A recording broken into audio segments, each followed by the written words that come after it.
اپنے نبی پر تمہاری نماز ہو جاتی ہے، ایسے ہی نماز کے باہر بھی تم نماز اگر نبی پر سلام پڑھتے رہو گے تو تمہاری زندگی بنتی جائے گی، تمہاری زندگی کامیابیوں سے ملتی جائے گی۔ حضرات محترم، لہذا ایمان بچانا ہے تو نماز پڑھو، نماز بچائیے، نماز بچائیے۔ اور جو نماز نہیں پڑھ رہے ہیں وہ فکر کیجئے کہ اللہ نہ کرے مجھ سے میرا ایمان ضائع ہو جائے، اپنے آپ کو پریشان کیجئے۔ آگے کی بات سنیے، حضرت شعیب علیہ السلام ایک نبی ہے، ان کی قوم کے اوپر عذاب بھی آیا تھا ان کے سرکشی کی وجہ سے۔ حضرت شعیب علیہ السلام نے اپنی قوم کے لوگوں کے بیچ میں جب تبلیغ کی اور نماز کا جب پیغام پہنچایا، دین کا جب پیغام پہنچایا، تو ان لوگوں نے کہا الصلاۃ کا، یہ آیت قرآن کی ہے، الصلاۃ کا تنظر کا النذر کا ما یعبد آباؤنا، کیا آپ کی نماز اس بات کا حکم دیتی ہے کہ ہم اس کی عبادت کرنا چھوڑ دیں جس کو ہمارے آباء و اجداد پوجا جس کی کرتے تھے، جس کی وہ عبادت کرتے تھے، ہم سب اسے عبادت کرنا چھوڑ دیں؟ کیا آپ کی نماز اس بات کو حکم دیتی ہے؟ تو آپ مجھے بتائیے، حکم دینے کا کام نماز کا ہوتا ہے یا دین اور شریعت کا ہوتا ہے؟ اس کا ہوتا ہے حکم دینے کا کام، اچھائی کا یا بھلائی کا حکم دینے کا کام کس کا ہوتا ہے؟ دین کا ہوتا ہے، شریعت کا ہوتا ہے۔ نماز کا کام تبلیغ، نماز کی تبلیغ کی جاتی ہے، نماز خود ہی دین کا کوئی حکم کیا دے گا؟ کیا دیتی ہے نماز؟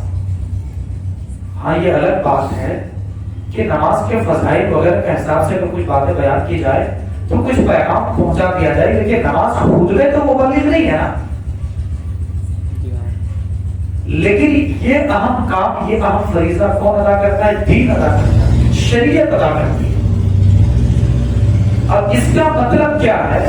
الصلاۃ کا تنظر کا، کیا آپ کی نماز آپ کو حکم دیتی ہے کہ ہم ان باطل معبودوں کو چھوڑ دیں اور ہم آپ کی طرح ایک خدا کی عبادت کریں؟ یہ جو وہ کرنا چاہتے تھے، قرآن نے ان کے اس دین کو نماز کا، یعنی وہ کہنا چاہ رہے تھے دین، کیا آپ کا دین حکم دیتا ہے؟ کیا آپ کا دھرم حکم دیتا ہے کہ ہم اپنے معبودوں کو چھوڑ دیں؟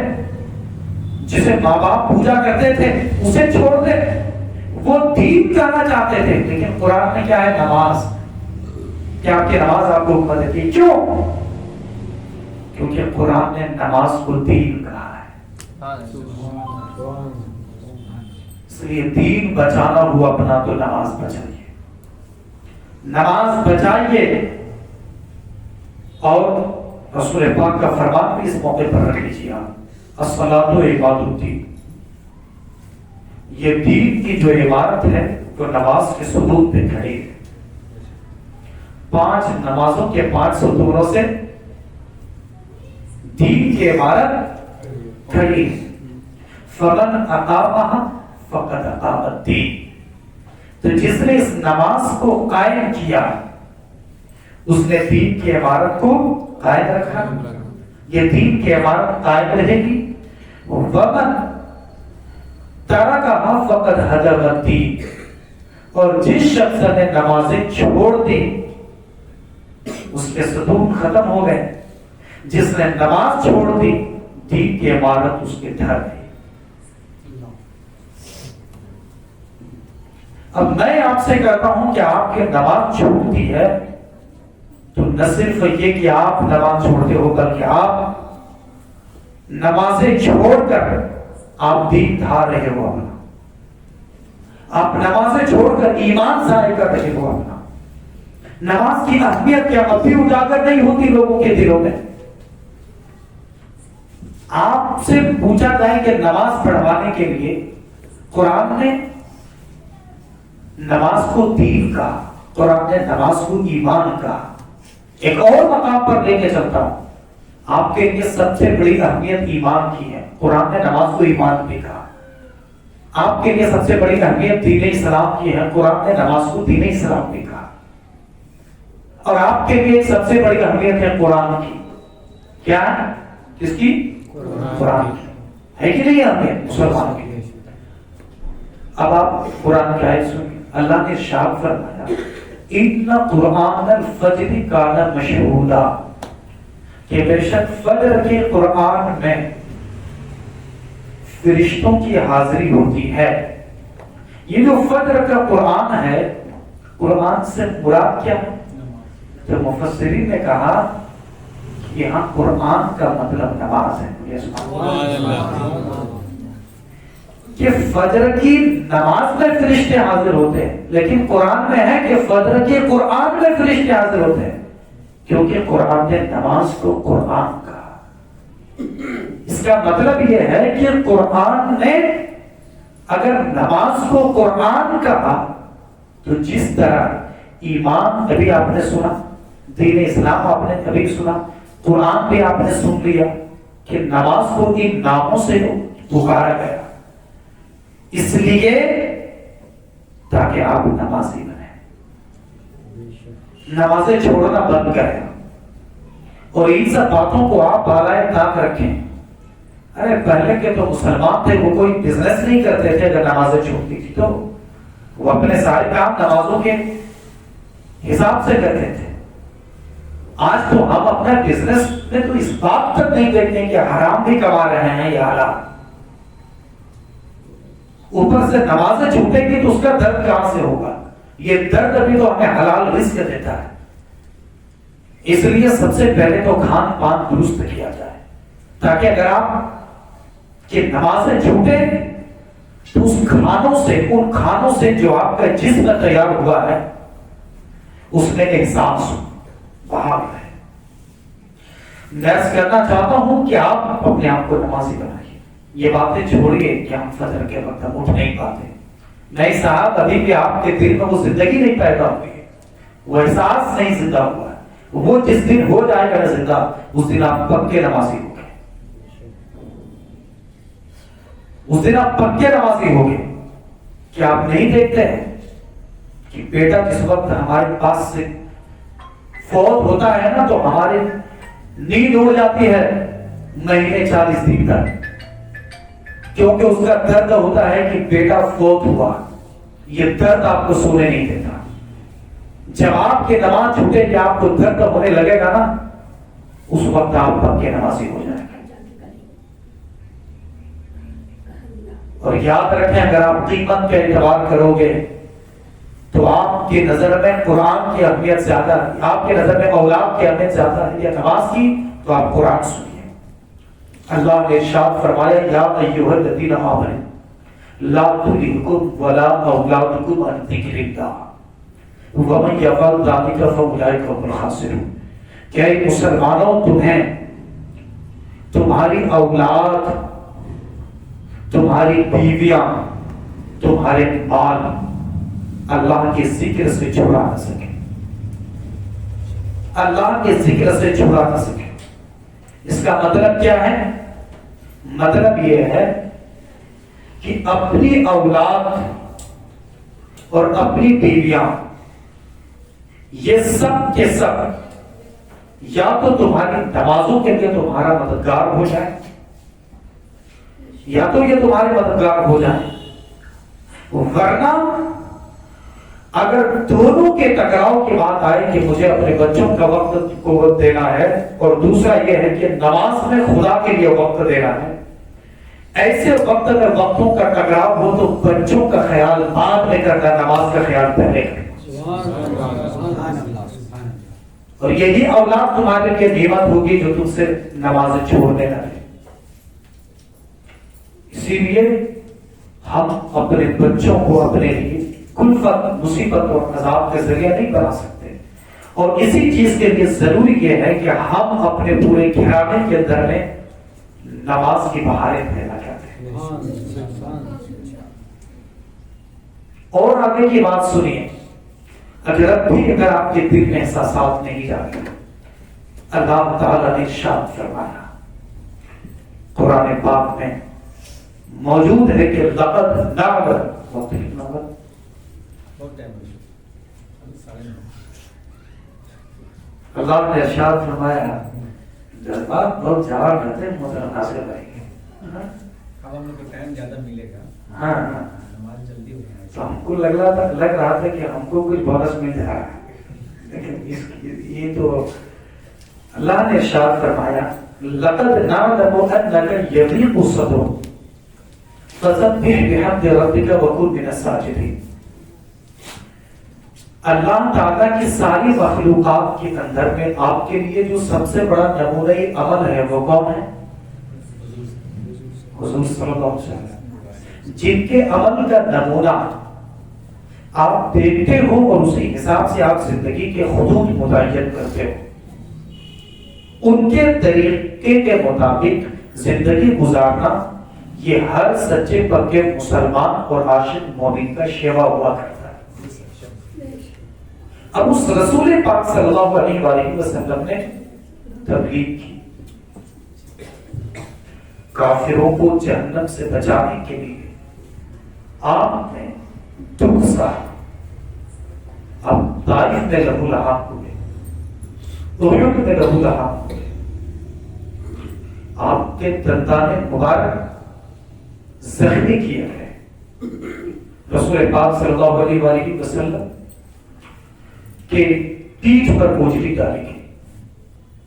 ام جمیل نے جو کارنامہ انجام دیا تھا، رسول پاک صلی اللہ علیہ وسلم کے اوپر کیا کیا مشقت خیز آپ کے ساتھ معاملہ نہیں انجام دیا گئے تھے، لیکن ان سب چیزوں کے باوجود بھی وہ رسول کیسے تھے؟ وہ رسول ایسے تھے کہ قرآن کہتا ہے حریص علیکم بالمؤمنین رؤوف رحیم، کہ تب بھی وہ رسول صلی اللہ علیہ وسلم آپ بچہ کریں، آپ جنت کے مطابق کام کریں، جنت لے جانے والے اعمال انجام دیں، اس چیز کے حریص ہوتے تھے۔ علیکم بالمؤمنین رؤوف، مومنین کے اوپر مہربان ہوا کرتے تھے، رأفت ہوا کرتی تھی، اور کبھی کبھی اتنی تکلیف ہوتی تھی کہ رسول پاک صلی اللہ علیہ وسلم غم کے مارے میں بستر پر آ کر بیٹھ جاتے تھے اور آنکھوں سے آنسو روا ہو جاتے تھے آپ کو بچانے کے لیے۔ مگر آپ سنیے کہ ایک بات جب رسول پاک صلی اللہ علیہ وسلم کے ساتھ ایسا ہوا کہ امت کو بھلائی کا احکام آپ نے دیے، مگر امت کے لوگوں نے کہ بھی آپ کو ساحر کہہ دیا، معاذ اللہ جادوگر کہہ دیا، کہ بھی آپ کو معاذ اللہ مجنون کہہ دیا، پاگل کہہ دیا، معاذ اللہ رب العالمین، کہ بھی رسول پاک صلی اللہ علیہ وآلہ وسلم کو کہہ دیا کہ ہوا لبتر ان کی نسلیں کٹ گئی، یہ کٹ ان کی نسلیں کٹ جائیں، معاذ اللہ رب العالمین۔ اس طریقے کی باتیں انہوں نے کی۔ کون لوگ کہہ رہے تھے؟ وہی لوگ جن کو جنت سے نکال رہے تھے۔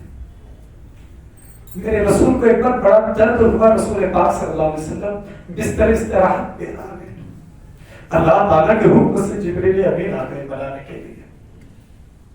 اب آپ قرآن پڑھیے، اللہ نے ارشاد فرمایا کہ لقد نعلم انک یضیق صدرک، ہمیں پتا ہے میرے محبوب کہ آپ کے سینے کو آج دھچ کر رہے،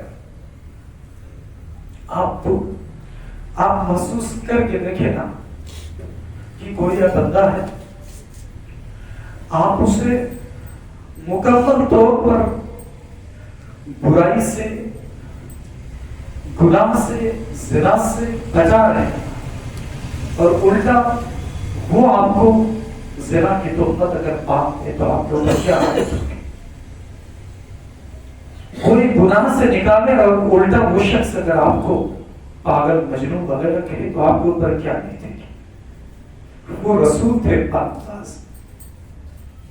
رسول اعظم صلی اللہ علیہ وسلم کے بارے میں حضرت جبریل امین ان کی تسلی اور تشفی کے لیے اللہ کی وحی لے کر آئے، کہا اللہ کا فرمان لقد نعلم، ہمیں پتا ہے میرے محبوب کہ آپ کے سینے کو آج دھچکا رکھا ہے، آپ کو تکلیف پہنچی ہے، مگر اللہ نے ارشاد فرمایا جب میرے رسول وہ ہے جن کے پاس سجدوں کی کمی نہیں تھی، تسبیحات کی کمی نہیں تھی، نمازوں کی کمی نہیں تھی، وہ اللہ کے فرما بردار اور صالح نبیوں کے آقا تھے وہ.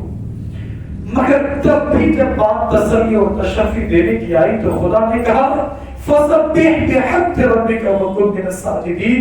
اے میرے محبوب، آپ اپنے رب کی تسبیح زیادہ کر دیجئے، آپ اللہ کی حمد بیان کرنا زیادہ کر دیجئے، آپ سجدے زیادہ کر دیجئے، کیونکہ آپ کے سجدوں میں آپ کے تشفی کے سارے سامان موجود ہیں. کیا اس رسول کا پیغام آپ کے لیے نہیں ہے؟ کیا وہ کا پیغام آپ کا پیغام نہیں ہے؟ کیا آپ نہیں قبول کریں گے؟ وہ رسول پاک صلی اللہ علیہ وآلہ وسلم کہتے ہیں کہ قرۃ عینی، کہ میری آنکھوں کی ٹھنڈک تمہاری نماز سے ہے. اس رسول پاک صلی اللہ علیہ وسلم کو اگر آپ آرام پہنچائیں، ان کی آنکھوں کو ٹھنڈک پہنچائیں، تو آپ نہیں کوشش کریں گے. آپ کے لیے صرف یہ میٹر کرے گا کہ میری آنکھوں کو ٹھنڈک ملنی چاہیے، مجھے راحت ملنی چاہیے. کیا آپ یہ سوچ کر بے قرار نہیں ہو جائیں گے کہ اگر آج میں فجر میں نہیں اٹھوں گا تو رسول پاک کے چین کا سوال ہوگا، میرے رسول بے قرار ہوں گے. میرے لیے اپنا قرار زیادہ اہم نہیں ہے، لیکن میرے رسول کا قرار اس عاشق کے لیے زیادہ ہے. آپ عاشق رسول ہو، اگر آپ رسول کی محبت کے ماحول میں زندگی بسر کرتے ہو تو تڑپ جاؤ آپ، اور بچا لو اپنے آپ کو جہنم کی آگ سے، بچا لو اپنے آپ کو رسول کی بے قراری سے. قرآن صاف لہجے میں کہتا ہے کہ اے مومنون قوا انفسکم واہلیکم نارا، تم جہنم، تم اس دنیا کی آگ سے اپنے بچوں کو جھلسا دینا ہے تو جھلسا دو، مگر اپنے آپ کو اور اپنے بچوں کو جہنم کی آگ سے بچا لو. دنیا کی ساری مصیبتیں ان کے اوپر ڈال دو، مگر جہنم کی مصیبت مت ڈالو. بچاؤ اپنے آپ کو، بچاؤ اپنے بچوں کو، انہیں بچا لو. آپ کہتے ہو صاحب کہ ساری برائیاں ہمارے اندر سمٹ کے آ گئی، آپ کہتے ہو کہ ساری برائیاں ہمارے اندر سمٹ کے آ گئی. کوئی بندہ نہیں ملتا جو ہمیں واضح و نصیحت کرے اور ہمیں اس دلدل سے نکالے. قرآن آگے بڑھ کر کہتا ہے اِنَّ الصَّلَاةَ تَنْهَىٰ عَنِ الْفَحْشَاءِ وَالْمُنکَرِ. آپ ساری دنیا کے اندر میں نماز کو اپنا مبلغ اور باعث کیوں نہیں بناتے؟ آپ کی ہر برائی، یہ زنا ہو، شراب ہو، جوا ہو، گانجا ہو، ہر غلط ایڈکشن اور آپ کی ہر غلط عادت چھوڑانے کے لیے اللہ تعالیٰ نے ایک اسلحہ دیا ہے. رب فرماتا ہے اِنَّ الصَّلَاةَ تَنْهَىٰ عَنِ الْفَحْشَاءِ وَالْمُنکَرِ. بس تم اپنے اندر میں نماز کا نشہ چڑھا دو، تیری یہ نماز کا ایڈکشن تیری ہر برے ایڈکشن سے بچا سکتا ہے. ہر برائی پہ غیر سے یہ نماز تجھے بچا سکتی ہے. اس نماز کو اپنی زندگی کے خوگر تو بناؤ. اور بات تاخیر میں چلتے چلتے میں اب عرض کروں گا کہ میرے دوست، آپ ذرا سے کتابوں کا مطالعہ کریں، آپ کو پتہ چلے گا حضرت عمر فاروق رضی اللہ تعالیٰ عنہ کون ہے؟ صحابی رسول ہے، صحابی رسول ہے. ساتھی خلفاء اربعہ، 4 خلفاء میں سے ایک خلیفہ حضرت عمر فاروق رضی اللہ تعالیٰ عنہ. اس کے بعد بھی کئی ساری عظمتیں آپ کے نام ہیں الحمدللہ. حضرت عمر فاروق رضی اللہ تعالیٰ عنہ، اور وہ کیا کہتے ہیں کہ جو شخص نماز نہیں پڑھتا ہے وہ شخص کافر ہے. جو جان بوجھ کے نماز چھوڑتا ہے وہ کافر ہے. کیا برداشت کر پائیں گے سب بات؟ اگر نہیں برداشت کر پائیں گے تو نماز کے لیے کھڑے ہوئیے. آپ کیسے کہیں گے قرآن سے کی آیتوں کو میں نہیں سننا چاہتا؟ آپ کیسے کہیں گے صحابیوں سے کہ میں آپ کا فرمان نہیں سننا چاہتا؟ وہ کہتے ہیں کہ جو جان بوجھ کے نماز چھوڑ دے وہ کافر ہے۔ حضرت ابو ہریرہ رضی اللہ تعالیٰ عنہ کہتے ہیں کہ جو جان بوجھ کے نماز چھوڑ دے وہ کافر ہے۔ حضرت عبداللہ ابن عباس کہتے ہیں کہ جو جان بوجھ کے نماز چھوڑے وہ کافر ہے۔ حضرت ابو ہریرہ رضی اللہ تعالیٰ عنہ کہتے ہیں کہ جو جان بوجھ کے نماز چھوڑے وہ کافر ہے۔ حضرت معاذ بن جبل رضی اللہ تعالیٰ عنہ کہتے ہیں کہ جو جان بوجھ کے نماز چھوڑے وہ کافر ہے۔ حضرت عبداللہ ابن زبیر کہتے ہیں کہ جو جان بوجھ کے نماز چھوڑے وہ کافر ہے۔ یہ صحابہ کرام کی جماعت ہے۔ 4 ائمہ میں سے ایک امام احمد بن حنبل ہے۔ 4 ائمہ ہیں جن کی تقلید کی جاتی ہے، ایک امام ان میں امام احمد بن حنبل ہے۔ وہ کہتے ہیں جو جان بوجھ کے نماز چھوڑ دے وہ کافر ہے۔ حضرت سفیان ثوری کہتے ہیں کہ جو جان بوجھ کے نماز چھوڑے وہ کافر ہے۔ حضرت ابراہیم نخعی کہتے ہیں کہ جو جان بوجھ کے نماز چھوڑے وہ کافر ہے۔ حضرت اسحاق ابن راویہ کہتے ہیں کہ جو جان بوجھ کر کے نماز چھوڑے وہ کافر ہے۔ ان ساری باتوں کے ہو جانے کے بعد بھی اگر یہ دل کا دروازہ اس نماز کے لیے نہیں کھلتا تو اس دل کی زد کو دور کرنے کے لیے آپ اللہ کے ذکر میں کم از کم ہفتہ بھر گزاریے، کیونکہ کفر کے نام سے بھی اگر یہ سینے نہیں کانپتے تو اس شخص کو اپنے ایمان تک بچانے کے لیے سب سے پہلے اللہ کا ذکر کرتے ہوئے اسے توبہ کرنی چاہیے، اور اس دل کی زد کو دور کر کے دوبارہ اللہ کے اس احساس کو زندہ کرنا چاہیے، نماز کے احساس کو زندہ کرنا چاہیے۔ خالی یہی تک بات بس نہیں ہے، امام اعظم کو چھوڑ کر کے 3 امام احمد بن حنبل، امام مالک، امام شافعی، ان تینوں کا کہنا ہے کہ جو شخص نماز جان بوجھ کر کے چھوڑے ایسے لوگوں کو پکڑ کر قتل کر دیا جائے۔ اس کا مطلب کیا ہے کہ اور امام اعظم نے بھی کہا ہے، آپ سوچیں گے کہ ہم ان کی تقلید کرتے ہیں، انہوں نے کچھ بھی نہیں کہا۔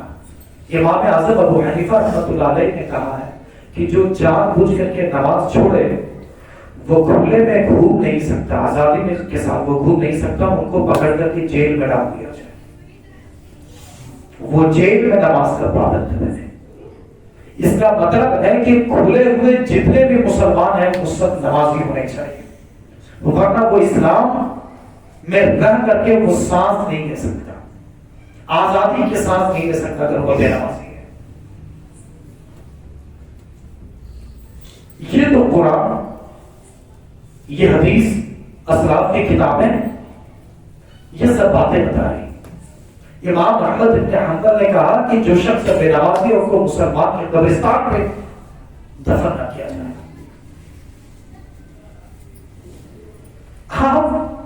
ہم سوچتے ہی نہیں ہیں کہ اسلام کے ساتھ ہماری نماز کتنی کمپلسری ہے۔ رسول پاک صلی اللہ علیہ وسلم نے ارشاد فرمایا کہ بین الایمان والکفر الفرق بین الایمان والکفر ترک الصلاۃ کا مقام، کہ مومن اور کافر کے بیچ کا جو فرق ہے وہ نماز ہے، وہ نماز ہے۔ یعنی اگر وہ مسلمان ہوگا تو وہ نمازی ہوگا، کافر ہوگا تو وہ بے نمازی ہوگا۔